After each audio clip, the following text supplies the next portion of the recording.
छौड़ी गेली भोरा हरिया केकरा से मिले गे छौड़ी गेली भोरा हरिया से कैसे लगलौ गे छौड़ी लहंगा में दगिया से कैसे लगलौ गे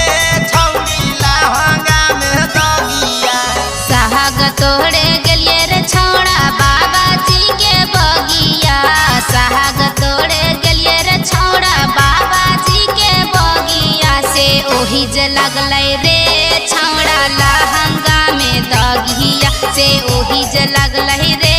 छौड़ा लहंगा में दगिया।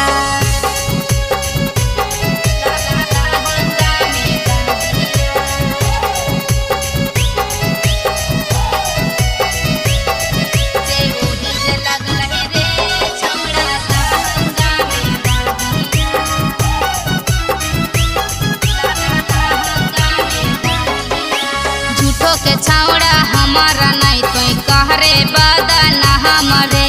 दोसर नियर हिए नहीं हम करब गलत कहाँ मरे जानो हियो छौड़ी तोहर हे गे चहलो हकौ सेटिंग जाई के बगना में छौड़ी कहरो हखी बेटिंग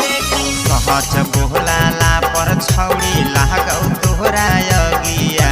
सहज बोलाला पर छौड़ी लागौ तोहरा अगिया से कैसे लगलौ गे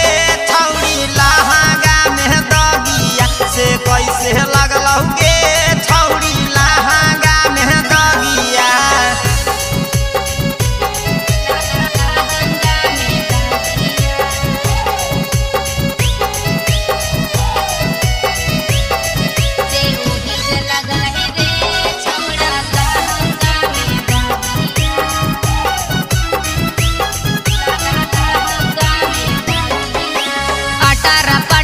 बोले न छौड़ा पहाड़ जाय तो भारी गोसा जादी बरत छौड़ा माई बहिन देबो तारी ओले तो हमर सुन सहब खेला हमारा छौड़ी लहाग गेलौ पाता रन जीत राजा जौरे जुड़ल हौ तोर नाता बाबू माही के इज्जत डुबैनी लागलहु नहीं लजिया बाबू माही के इज्जत डुबैनी लागलहु नहीं लजिया से कैसे लगलौ गे छौड़ी लहंगा में दगिया से ओही जे लगलै